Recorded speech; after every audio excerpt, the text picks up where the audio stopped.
Hello, this is Pastor Jim Bob, and I'd like to welcome all you watchers out there to this broadcast of the CCHW Real News Network. I want to remind all you true believers that the elect will forge the path to the Lord in these end times. As you probably realize, we're in the middle of some very strange times, and we find confusion growing everywhere we look. Here on the Real News Network, we cut through the lies that get passed off as news at the large lamestream media companies, and we try to shed a little light on the issues of today based on logic and on the Word of God. Today I sat down with an old friend of mine and the most famous local radio personality in my hometown, Keith Douglas of KLPZ 1380 AM radio. We've been talking about doing this interview for a while. Keith does a daily morning radio show here in Parker, Arizona.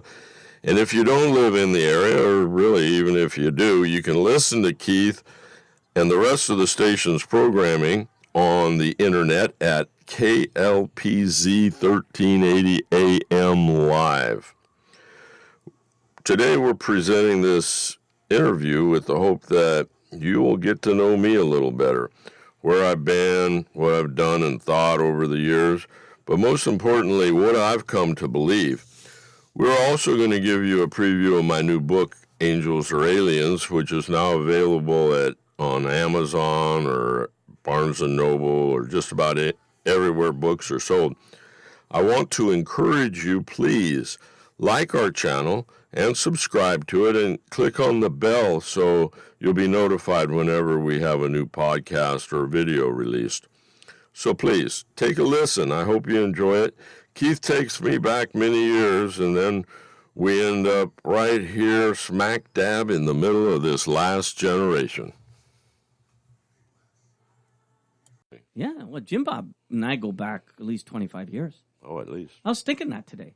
I was thinking, man, because it probably even longer than that, because I'm at 28, and I met you the first year I was here, so we took one away, 27 years. You know, when I first remember meeting you was you emceed our... chili cook-off, or right. not, the indigenous cook-off, right? Yeah. And you emceed the charity raffle thing. Right, yeah, that's when I first met you, yeah.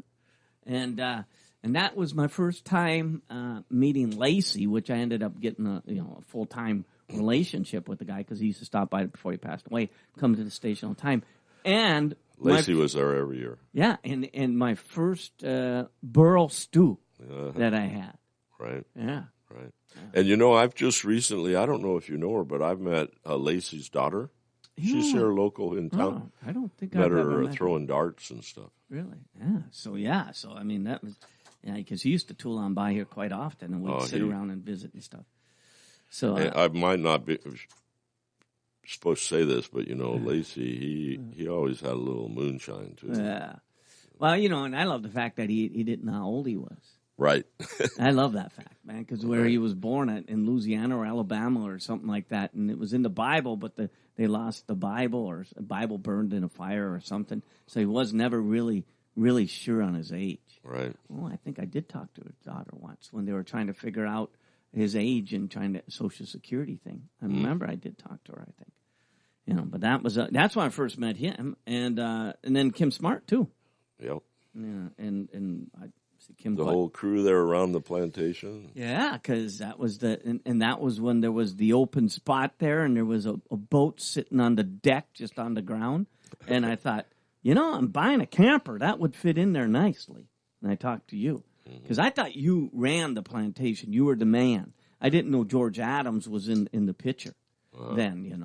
Right. You kind of I just thought you were the guy. I was the face of the plantation. That's what I thought. Yeah, so I had to talk to you then and stuff and that. So yeah, so then I bought that camper, 24-foot Wilderness. Didn't have no floor down in it, no linoleum, and no toilet or nothing. So I did all that myself, and it looked like it wasn't that great. And moved that in and lived in that for 6 years. Mm-hmm. Then the park model. Yeah, and then Juanita decided she was going to move out here full time. Full time, she decided. So I thought, well, I better get a park model. And that was when the place used to be over there where Maya's is. Not Maya's, but El Serape. Right. And they used to sell, and that was park models first were starting to come, because they had ones sitting there for months and months and months and months and months and months, and I kept looking at it thinking, that's a perfect size. That'd be a perfect size. Went over and talked to him. And, you think about that. I was telling Juanita, my first home, but it was a trailer, because I'm trailer trash, because, it's only fitting since my birth certificate says Ben's Trailer Court. It was a 24-foot wilderness here, Well, it was actually, no, my first, 8, maybe 11 months was that brick building that used to belong to Houseboat Terry that he rented up there in Treasure, that one on the corner. Mm-hmm. And then I got the camper, so I was in that, and then into a park model for 19 years after that. 19 years. Yeah. 19 years in that park model. And then now out in Bouse in a trailer. Mm-hmm. I mean, we just keep upgrading the trailer. Right. A little nicer. A little bigger. Yeah. Right. From that. And now, we rented a couple of years ago, my daughter rented they call them, I can't remember what they call them, a big little house or something, but they're like a park model with a second story on them over at Riverland. Yeah, they have Amazing. Yeah. How much? To make the space work. Right. Because I was comfortable in that park model for the longest time. It was just time to move out to Bouse. That's all. Time. I didn't want people to think that I was scared of change. So it was time. Well, the horses would have been tough at the plantation. Yeah. That was it. And I was getting more and more and more and more missing them every time I went home. I kept thinking, And I was telling Juanita, I was thinking, man, I just kind of want to bring a couple down, because I really enjoy having them. I really do. All right, so Jim Bob and I we were like the first fantasy guys in the fantasy, and you're still doing it. Right. I bailed. Our friendship stayed intact, even though I bailed. Well, you ran it for 3 years for me while I was in Nicaragua. Huh? Yep. I was going to get to that when you were down there, so I was running the fantasy thing, and you're still running. Still going. Still going. Playoffs are starting this week. Yeah. Our playoffs. Yeah. Not.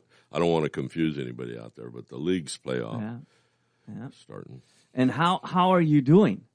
Well, I made the playoffs in both of our leagues, yeah. So it's a real man in the park. I squeaked in both leagues. I was the last guy in. So you're gonna have to go against number one. Number one gets a number one guy, right? Well, they get a bye. The number two guy, right? Yeah, you'll be playing the number two guy. Yeah.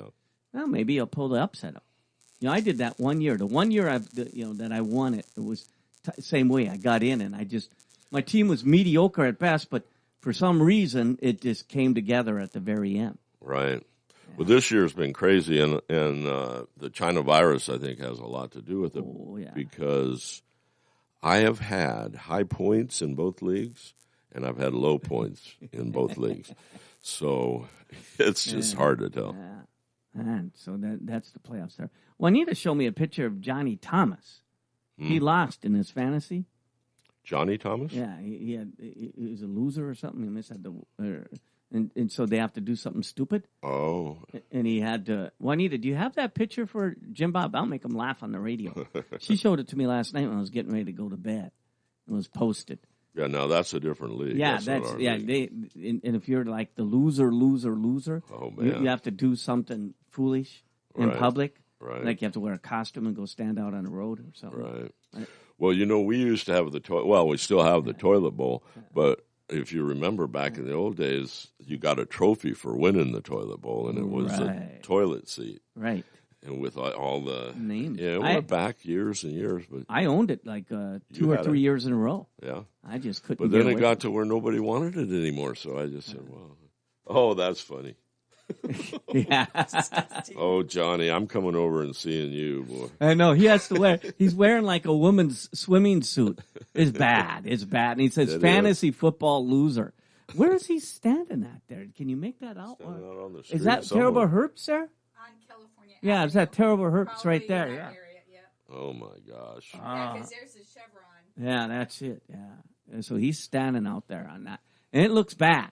It's not a. It's a bad one. It is. It is. It's bad. Yeah. He probably Well, I will think, hate you from now on because people are going to want to go see that picture. Yeah. Well, in the headlines there, somebody says somebody tagged it and said something about, Johnny, what is this? 3 years in a row now or something like that? Oh my gosh! I'm gonna have fun. I'm seeing Johnny this weekend because we got our club fish off. It's a 2-day event, so I'm gonna have some fun with that. Yeah. You know, Where are you fishing? First day up on the lake, second day on the river. It's a 2-day event, but it's. Nice. I got to be honest with you. I'm about this excited for it.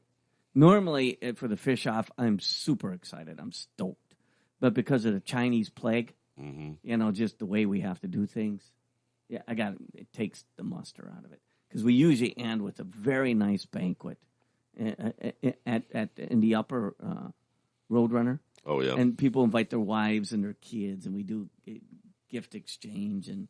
You know, the whole we have a DJ, and we have a whole thing this year. It's like, it's over. We'll see when we get the money out to you, blah, blah, blah, you know. Right. I got to tell you, I told Juanita yesterday, I said, it's just, thank you, Chinese Communist government, you know, for disrupting our way of life. It's amazing what the effect that it's had. Yeah, I'm telling you. And, you know, I think you and I may have already talked about this, but it's just amazing how easy it was for them to do it. I couldn't believe it. I still can't believe it. I really can't. I mean, and companies that aren't going to come back. Right.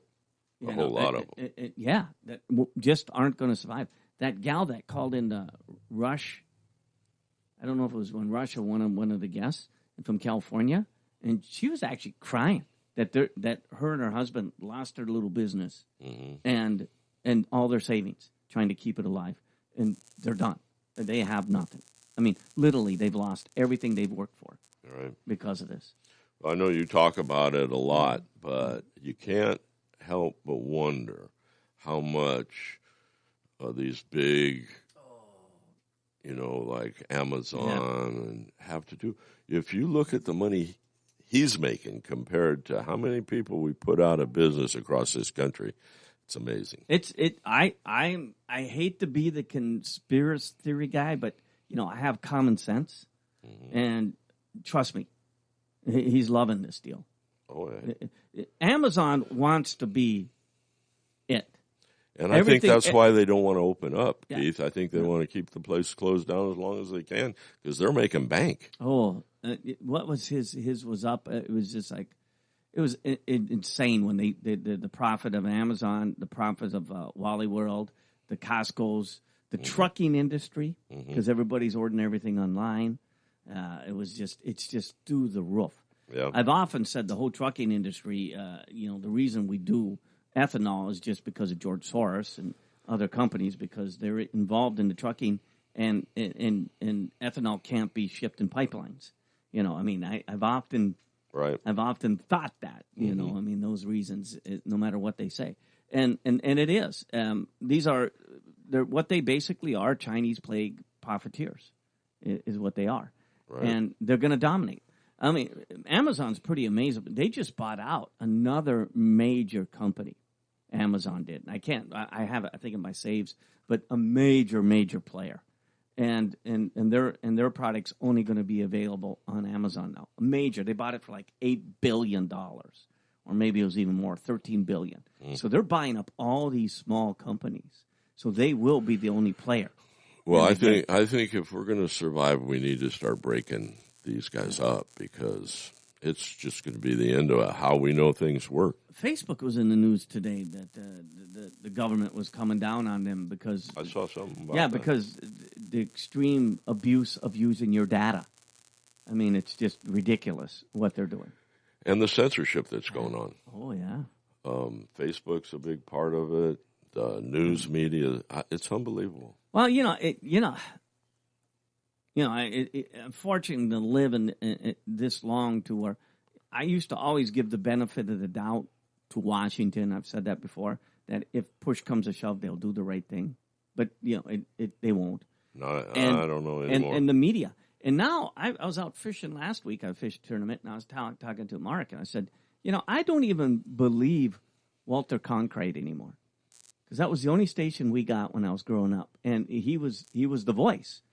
And what he said at 6 o'clock was it.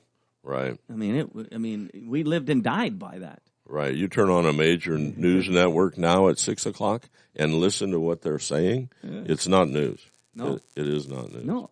And now I even look back on some in Wikipedia and stuff on Walter Cronkite, and and he even slanted things a little bit. The way he kind of liked it. Right. But it was the rule. I mean, he was the rule. Right. I mean, that was it. And now I see no news.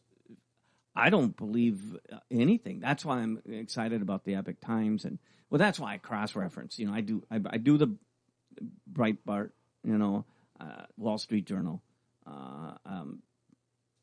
Associated Press, USA Today, Epic Times, and I do a little bit of this service that I pay for, and they're pretty good. It's a monthly service I pay for. So I use about 7 sources that I go, and then sometimes I'll go look somewhere else. But I use them immediate in the morning. When this story breaks, I check to see what everybody else is saying, and then I kind of come to some type of a decision to my common sense. Right.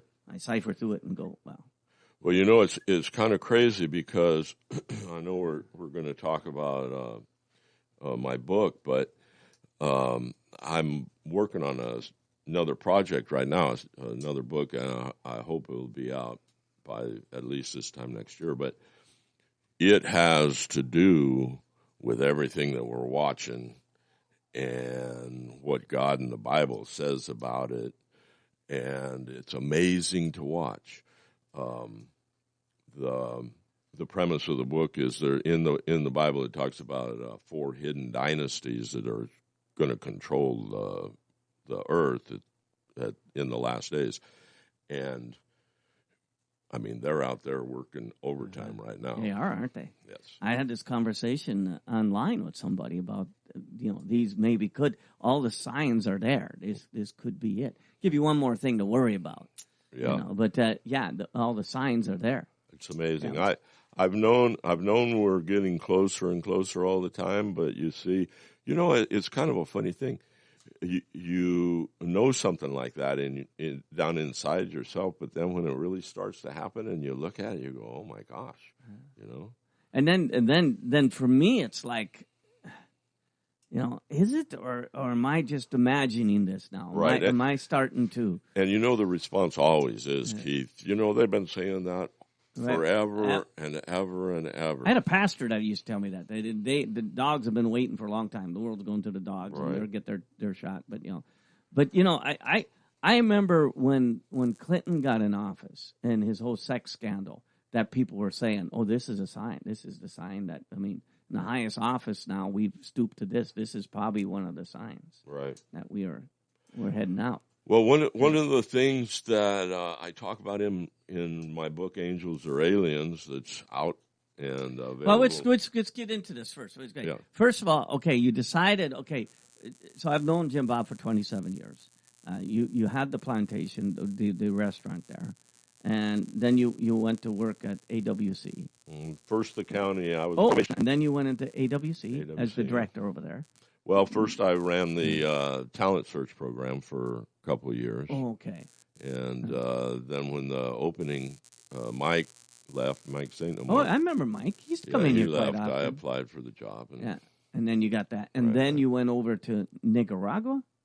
Yeah, when I retired, I went down and I helped a buddy of mine that I met. He was also a associate dean at AWC down in Yuma.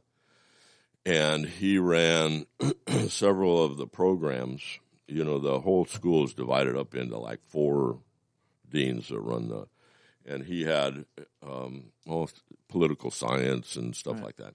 And I got to know him real well, Matthew Anderson.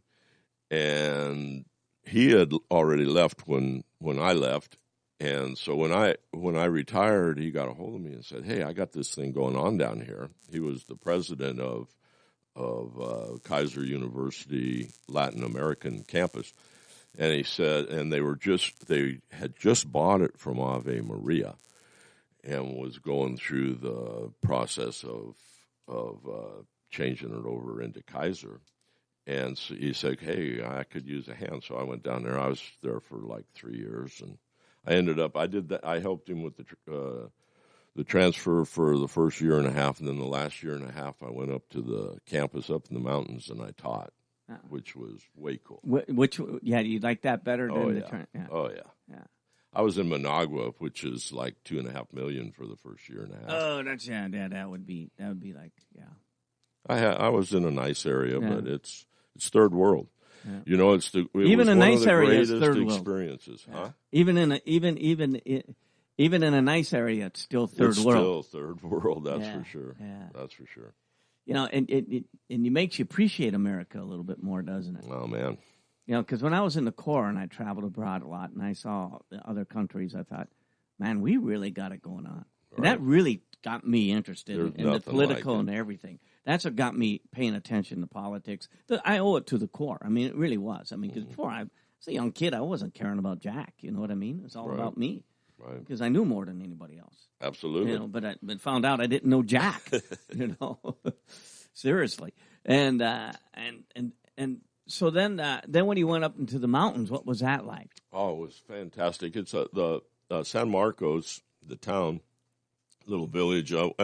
Probably 3,500 people. Ooh, see, that's perfect right there. And you know the surrounding area, maybe another 6,000-7,000. You know, out in the university, and we had like 500 students, and they all come from affluent families from all over Central America, and we had about 25% Americans that were coming on GI Bill and stuff because really, yeah, it was so much cheaper than trying to do it here, and they could get a degree from a real university, American university down there. So, but it was. And is the cost of living there pretty good?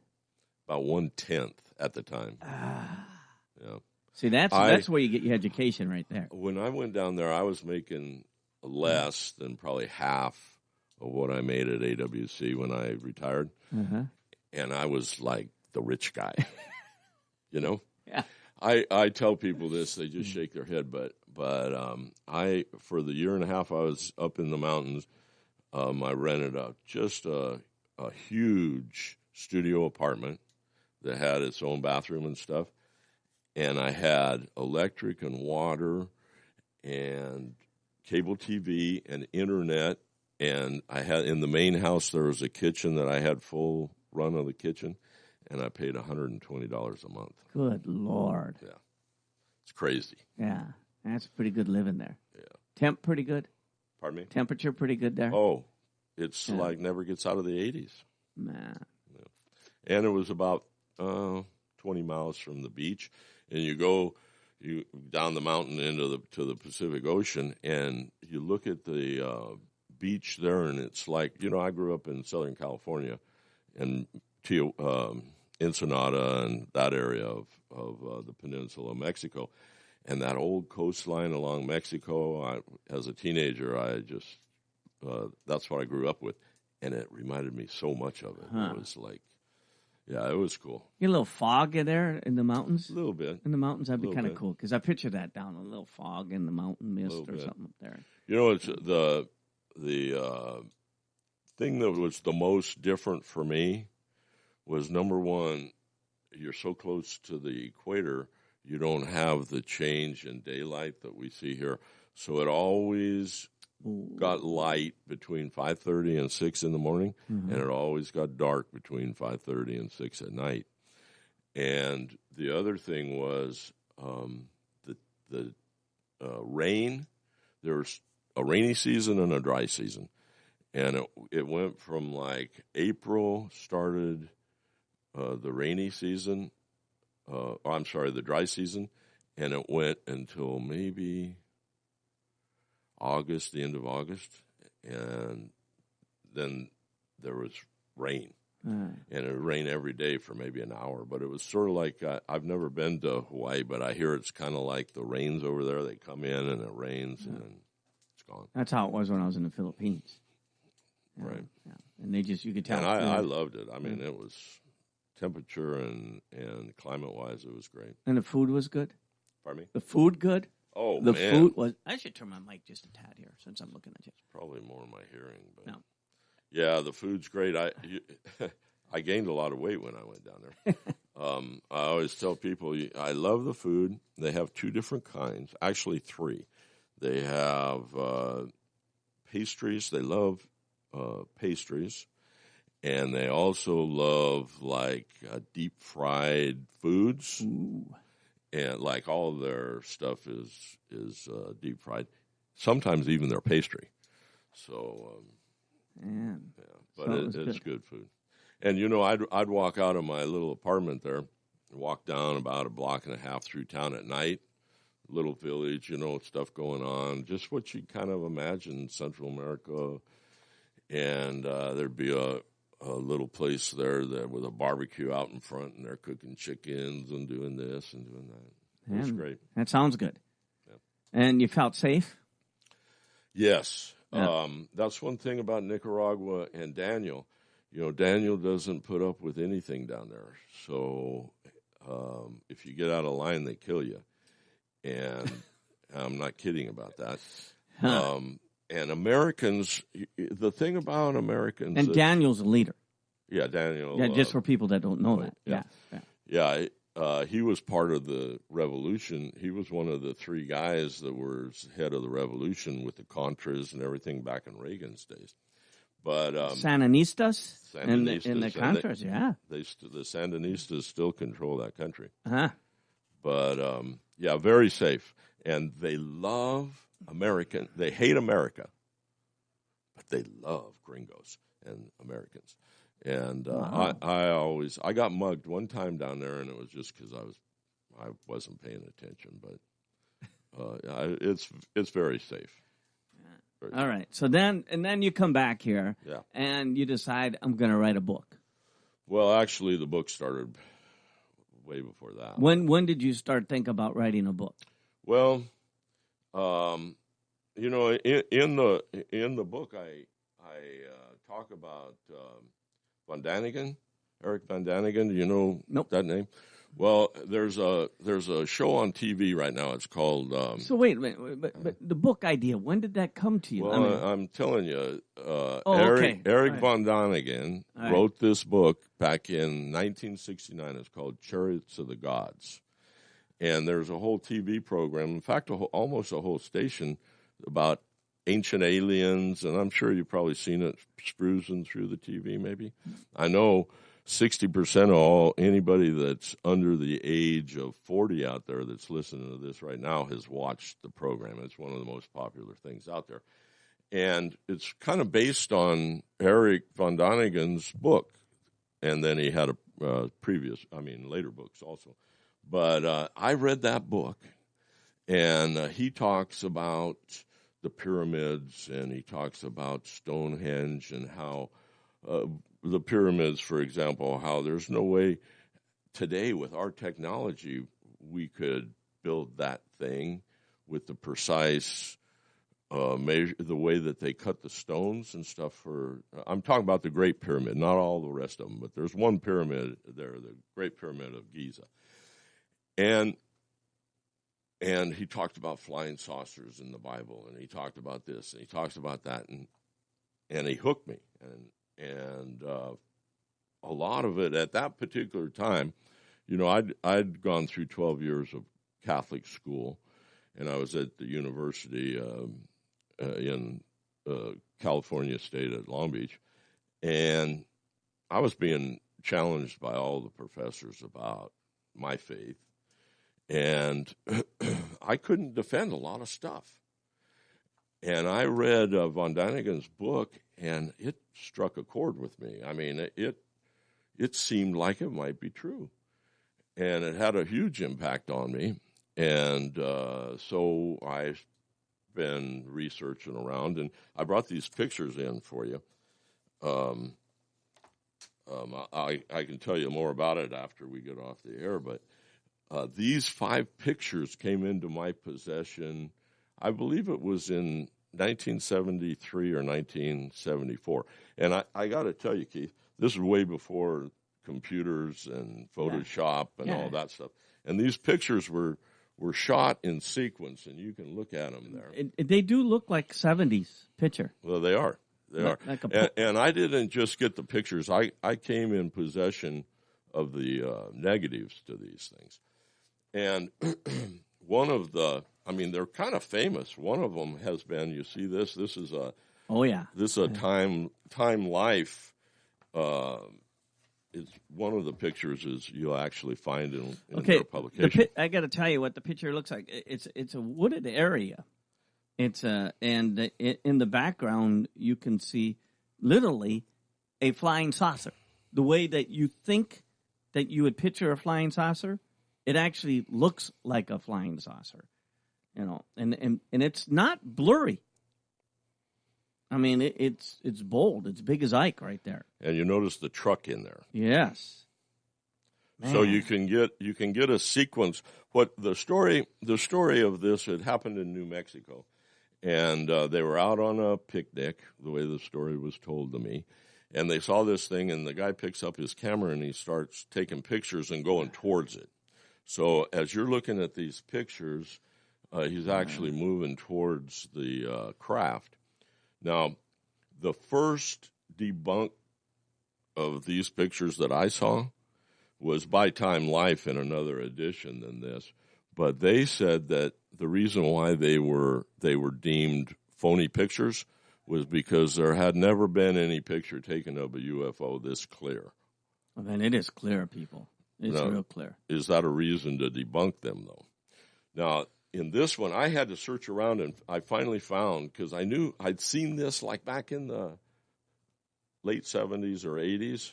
I knew it was in this Time Life publication, so I hunted, and I finally found it. But in this one, this must be a newer version, because the reason that they say in this edition of the Time Life book that it's the picture isn't real is they say that it looks like a toy craft that's hung from the tree. But I have to point out they only have the one picture. Right. So I don't know if they didn't know about the rest of these pictures, but you can tell that that's no toy hung from a tree. No. And it's from a distance. You see it far away, and you see it close up. Yeah, because this one clearly. You can see the portholes in it.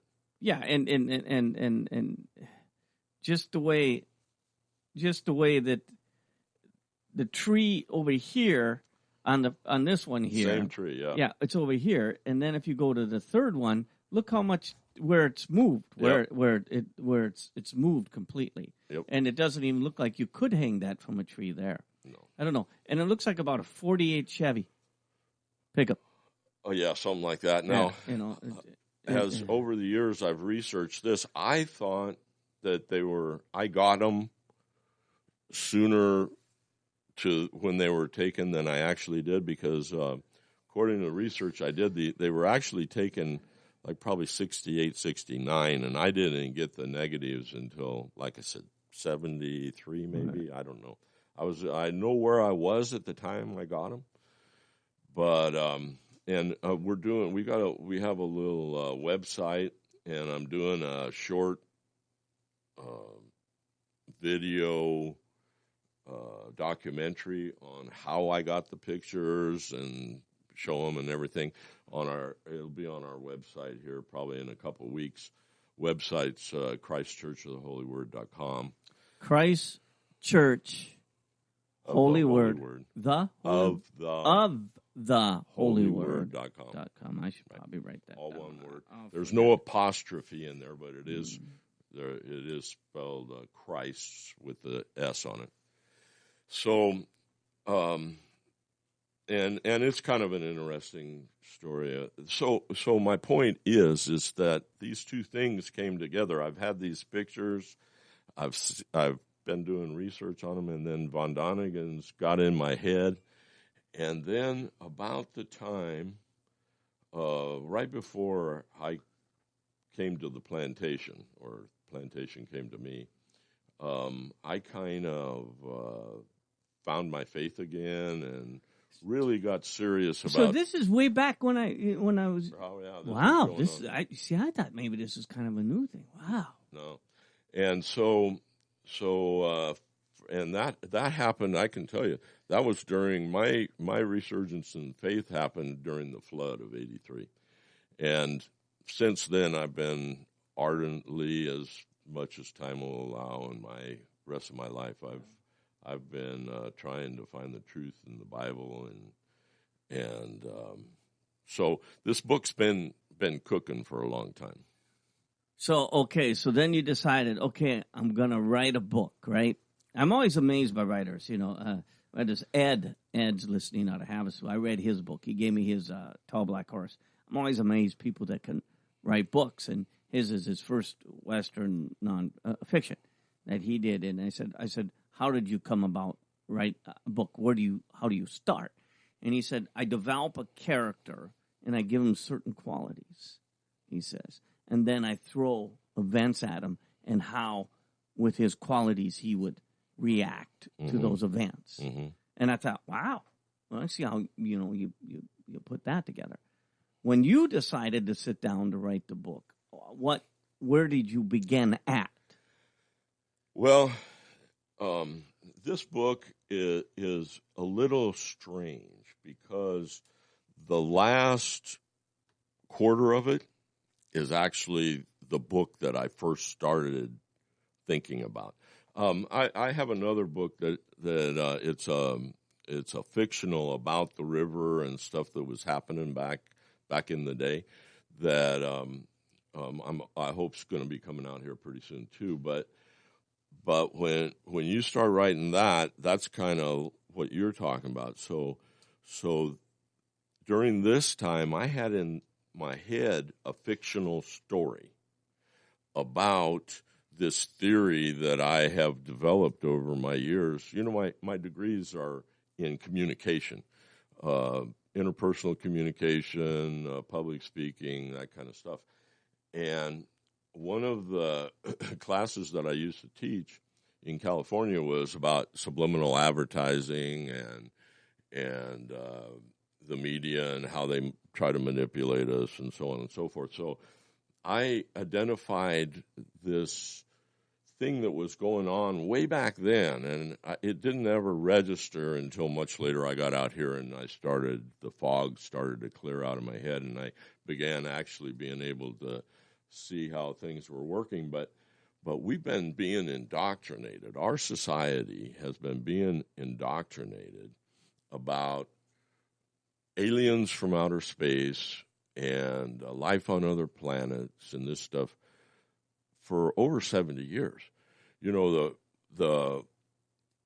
forget what year it was, back in the 40s, I think it was, Superman came along. And Superman was this, not only a superhero, but he was an alien from another planet. And if you stop and you think about it, Keith, as that story continued, I mean, Superman had relations with Lois and had a kid, I think in the last section of the comic strip. So our society has been indoctrinated. You go to Star Wars. I was thinking today, one of my great grandsons' birthday is tomorrow, and the theme of his party and the cake, and I hope he's not here. I know he's probably not listening here, but it's outer space and it's got all this stuff. They believe it. I don't remember the exact statistics. They're in the book, but over 60% of the population of the United States believes in alien beings and life on other planets. And as you get younger and younger, if you get under 19, it's over 80%. And this was 2 years ago when I was writing this. So I'm sure it's even higher now. Wow. So we've been kind of indoctrinated into this idea that it's not fantasy, it's not science fiction, it's real. There's aliens out there, and there's a universe out there of planets that's just teeming with life. And it's just not true. My grandson, it kills him when I say this, because he's the one my great-grandson got it all from, is all these aliens and Star Wars and all, but it's not true. And see, I'm that way too. I just don't believe it. Well, And I remember when even Paul Harvey said that, the vast universe, to believe that there isn't something out there, you'd have to be a real skeptic. yeah, or a Christian. Yeah, and But here's the thing. It all kind of started with Carl Sagan. Remember Carl Sagan in Contact? And he made the statement that at that time they believed that there was two things that were necessary for life to exist on a planet. And you'd be surprised what they were. It wasn't oxygen and air or water. It was a sun of a star of a particular size that the planet was in relationship to it, and a moon of a particular size that was in that relationship to the planet, because that controls all the water and all the, the moon runs things. So, and at that time they said there's millions of planets like that out there. So life has to be teeming. Well, now, today, if you look up what is necessary for life to exist on a planet, it's over 150 things. And the fact of the matter is that although there's a lot of planets close to a star and have a moon, those other things, aren't necessarily there. And the other thing about this whole idea of space travel and stuff, you've got to ask yourself, why haven't we gone back to the moon? I was talking about Eric von Däniken, and I saw an interview with him not too long ago, and they asked him about, you came out with this book, Chariots of the Gods, like 30 years ago, and are you you look at the advancement of space travel and stuff, what do you think about it? And he goes, well, I'm not very excited about the progress that we made.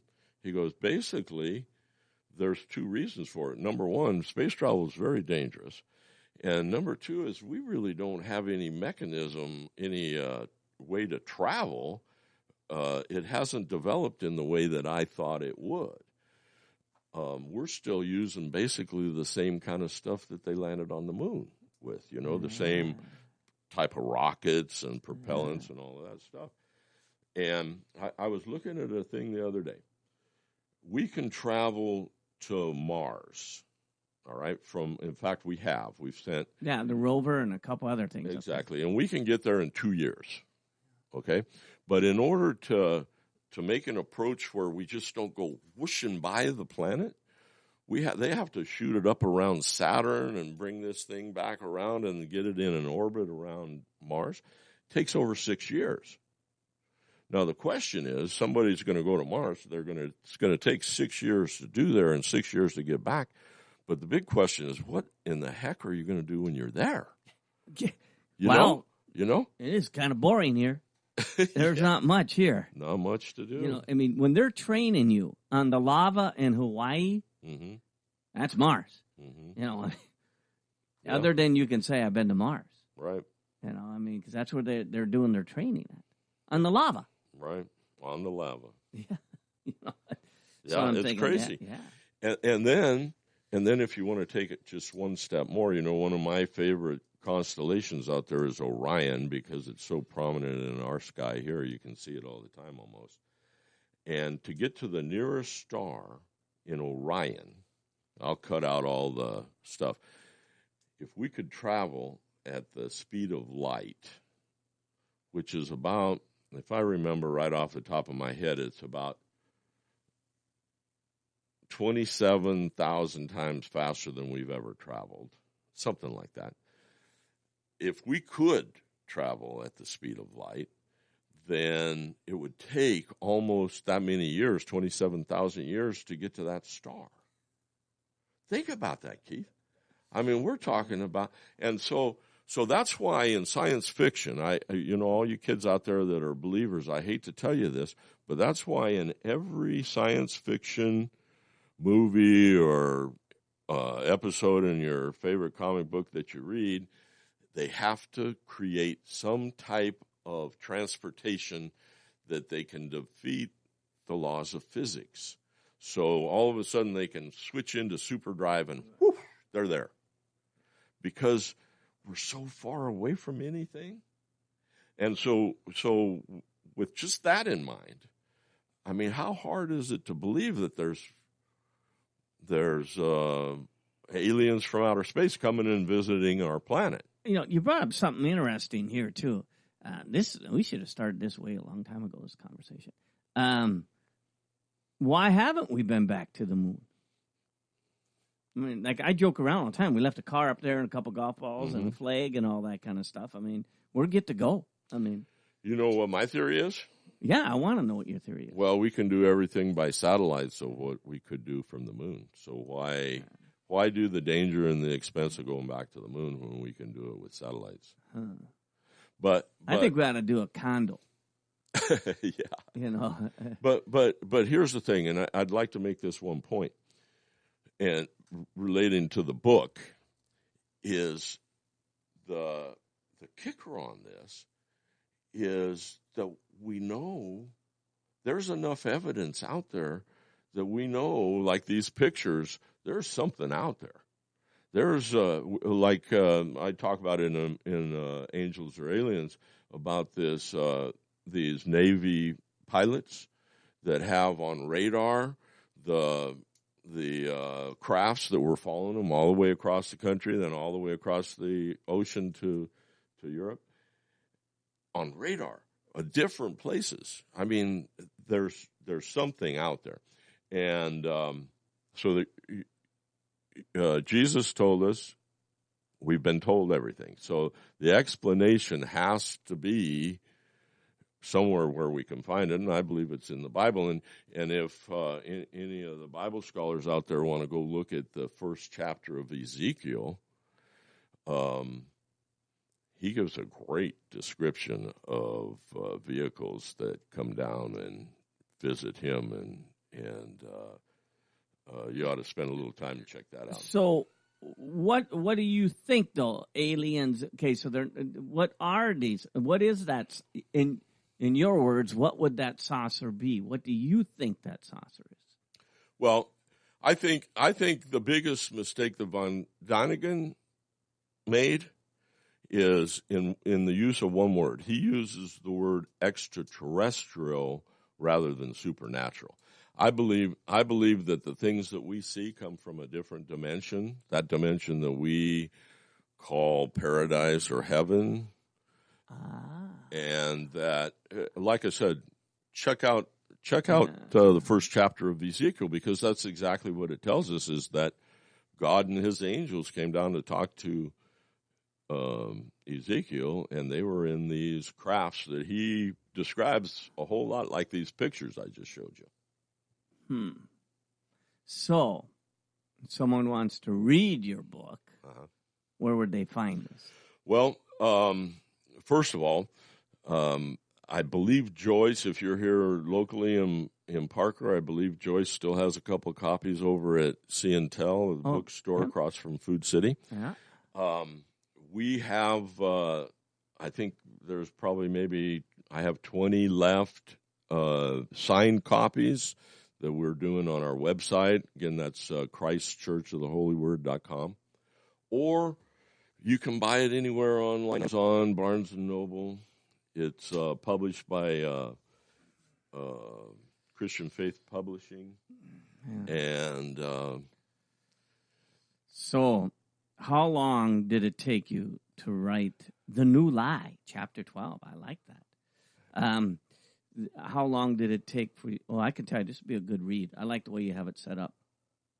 You know? Well, and what I was alluding to, Keith, is the last quarter of the book is a little fiction short story about putting my theories into possible. I'm the first one to say nobody knows for sure times, dates, anything, but God has given us a lot of information about this time that I believe that we're in. And so anyway, I write this little story. You'd probably call it sci-fi or whatever, but it's about one of the possibilities that we might might face here in the near future. Well, it could happen. No one knows for sure. The Bible No. says that. That's right. And that no one knows for sure, but it's going to happen. Mm-hmm. I always call it the do-over button. Mm-hmm. And one time he's just going to look and said, "Okay, it's time." It's time. But how long did it take for you to write this book? Well, once I had been piddling around with it for quite a while, and once I came back from Nicaragua and I sat down and went, okay, this is going to happen, and I probably worked on it 6-7 months before I started looking for publishers. And then how hard is it to find a publisher? Well, these days it's very difficult. You pretty much, if you're a new author, you pretty much have to commit to a lot of time and probably some money to get it going. Because I know people probably have ideas and they want to write a book, but I'm always curious about it, and so then you find a publisher. And it has to be proof. Someone proofs it. Oh yeah. And depending on who you go with, these guys. Because this is not an ebook I'm holding in my hands. This is a paperback, I guess you call it, right? Mm-hmm. And so it's a full blown book. Right. Yeah. The one thing I'd like to before I forget point out about this whole thing, we're talking about the realm of the supernatural and end times and all this stuff.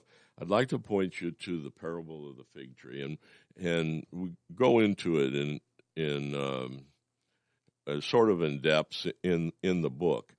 But Christ told us in Matthew 24 and Mark 13 to learn the parable of the fig tree, and I find it amazing that most Christians probably don't even know what I'm talking about. And where do you find it at?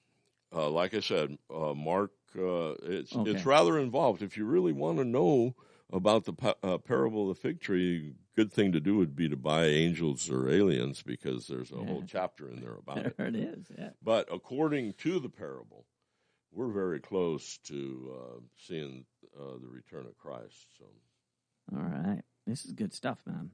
I'm glad you came in, man. Oh, I'm like I said, we've been talking about doing this for a long time, but the China virus, this book was ready to go over a year ago, and I was going to go do book signings in California and this and that, and China virus just shut it all down. So this is kind of like a reboot for me, and I'm guessing this could be a pretty popular book among people. Well, Yeah. I hope so. Yep. All right. With that, what do you have anything to add? Because I'm at 9:30 and I got Tales from the Script to do here. No. I just want to thank you. And glad. Sci-fi movies, real quick. I like some sci-fi. I like it more than Juanita. I do, because it's just a good escape. Because I do too much probably history, and every once in a while you need to escape something. But years and years and years and years and years and years ago, one of my favorite sci-fi movies, and then it was on again, and I watched it again. It's funny how you like something 15 years ago or maybe 20, 25 years ago, and it's on again, and you realize how cheesy it is. Mm-hmm. But I still enjoyed it, even though it looks cheesier to me. They didn't have the technology. Yeah, The Adventures of Buckaroo Banzai. Oh, yeah. And they're living amongst us, the aliens, but they're just disguised. Right. And they travel into the third dimension. And it was on again, and Juanita she looks at me like, I can't believe you've been watching something like this. And I enjoyed it just as much 20 years later. But, I like a good sci-fi. Right. I've always enjoyed it. I like I said, I was in a spot from the time that I was about 19 until probably 40 that I thought maybe that was the truth out there, so. Yeah. Well, a lot of people do. Yeah. I mean, okay, they want me to please repeat our esteemed author's name. Oh, well, it's James Brulette, Brouillette, pronounced like St. Keith said, roulette with a B. Roulette. And you know, and they said you got $1 million voice. Another one said, and you do. You got a good voice. I mean, that's why he's in communications. And in fact, that I sound like Squeaky from Laverne and Shirley doesn't help. You know. No, they did not say that. No, I'm saying that. Yeah. Check it out. The book is available. Look and see. Might have a couple copies over there. Online, you can look at it. And, of course, on your website. Christ Church of the Holy Word. Yeah, Christ Church of the Holy Word. And a little free plug here. That's totally free online Bible study. We've got a lot of stuff. It's brand new. It's in its infant stages, the first year, but we've got some, I think, pretty interesting stuff in there. Excellent. I'm gonna have to do this again. I'm gonna give you more time. Sounds great. Take a short break. Come back. Tales from the Script. What a tie-in.